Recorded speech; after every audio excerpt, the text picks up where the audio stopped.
As armas químicas são armas que transportam substâncias tóxicas e irritantes que atacam a orofaringe, que é uma das divisões da faringe.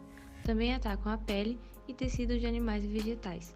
Muitos desses compostos, após a reação, produzem ácidos muito fortes. Há relatos que o uso de armas químicas surgiu desde a antiguidade. Os gregos usaram flechas envenenadas ou substâncias letais despejadas na água potável em suas guerras há mais de 2000 anos, mas foi na Primeira Guerra Mundial que foram usadas com maior frequência.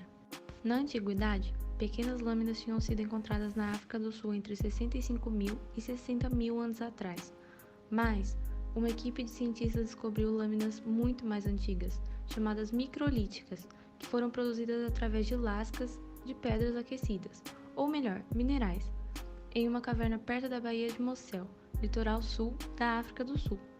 Com o avanço da tecnologia e do conhecimento, já na Primeira Guerra Mundial, o gás mostarda foi usado pelos alemães contra os inimigos, e os ingleses e franceses utilizaram gases do sangue.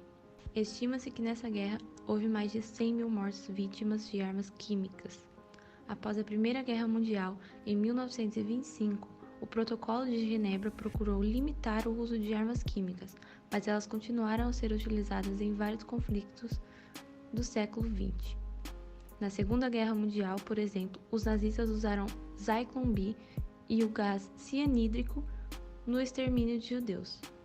Em 1972, a Convenção de Armas Biológicas e Químicas proibiu a produção e estocagem de armas químicas e biológicas no mundo, mas, desde então, houve casos de desrespeito a essa lei, como durante a invasão do Afeganistão pela ex-União das Repúblicas Socialistas Soviéticas, na luta dos iraquianos contra os curdos e na Guerra do Golfo.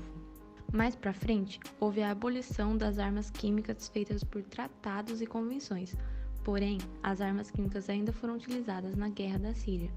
Os principais gases usados principalmente na Primeira Guerra foram o gás de cloro, o gás mostarda e o gás fosgênio. O gás cloro foi usado em 1915, onde o cientista alemão Fritz Haber teve a ideia de usar gás cloro para obrigar as tropas inimigas a sair das trincheiras e aceitar o combate a céu aberto. Os alemães lançaram gás cloro no fronte perto da cidade belga de Ypres. Foi uma devastação. 5.000 soldados franceses desprevenidos foram mortos e outros 10.000 ficaram feridos. O gás também tem sido altamente usado na Guerra da Síria. O gás é asfixiante e pertence ao grupo dos gases sufocantes que irritam e ressecam as vias respiratórias. Mas para aliviar a irritação, o organismo segrega líquido nos pulmões, provocando um edema. A vítima morre literalmente afogada. Também tem o gás mostarda, que também é conhecido como ipirita. Foi produzido em 1822 na Inglaterra, mas seu uso como arma química só aconteceu bem mais tarde. É um líquido oleoso em temperatura ambiente, no seu estado puro é incolor e inodoro. Na forma impura é amarelo e possui um odor característico que lembra muito da mostarda, que é daí o seu nome usual. Apresenta um ponto de fusão de 13 graus Celsius e um ponto de ebulição de 216 graus Celsius e densidade de 1,27 gramas por ml. É insolúvel em água e solúvel em lipídios e em solventes orgânicos, como álcool, éter e benzeno. Além de atacar o revestimento das vias respiratórias, provocando feridas e inchaço, ele provoca bolhas e queimaduras na pele e cegueira temporária. Se inalado em grande quantidade, mata.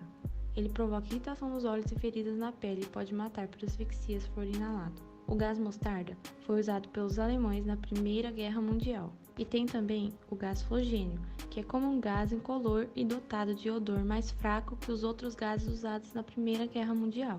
O fosgênio era de detecção e evasão mais difícil. Trata-se de uma substância mais densa que o gás clorídrico, então uma combinação de ambos ajudava na dispersão. Os sintomas à exposição não são imediatos, mas podem levar à asfixia e à morte, pois rompem as membranas que separam os alvéolos pulmonares dos vasos sanguíneos para evitar bolhas de ar no sangue e sangue nos pulmões. O agente tóxico também foi empregado frequentemente pelo exército imperial japonês durante a Segunda Guerra Sino-Japonesa, de 1937 a 1945. A Guerra do Golfo aconteceu entre 1990 a 1991 e foi uma das primeiras guerras que usaram armas mais inteligentes. A Guerra do Iraque aconteceu entre 2003 e 2011.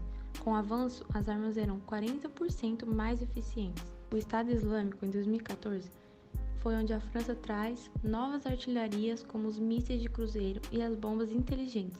Porém, a Rússia interfere com armas modernas, eficientes e com preços bem reduzidos. As armas químicas têm um poder destrutivo bem grande e têm a capacidade de produzir reações nos organismos dos seres vivos, que podem ser fatais. São absorvidas pela boca, mais precisamente pela respiração. Isso porque geralmente esses agentes que estão em forma líquida são pulverizados para atingir maiores áreas e, consequentemente, mais pessoas. Mas, quando lançadas ao ar, é impossível controlá-las, atingindo tanto combatentes quanto civis. As armas químicas também causam sofrimento desnecessário, e com a lógica de quanto mais combatentes feridos, mais soldados têm que deixar o campo de batalha para cuidar de seus companheiros. Por isso, esse sofrimento não é proporcional à vantagem militar. Porém, o uso ainda é visto como viável, pois os efeitos por elas causados são muito dolorosos, envolvendo asfixia e queimaduras na pele.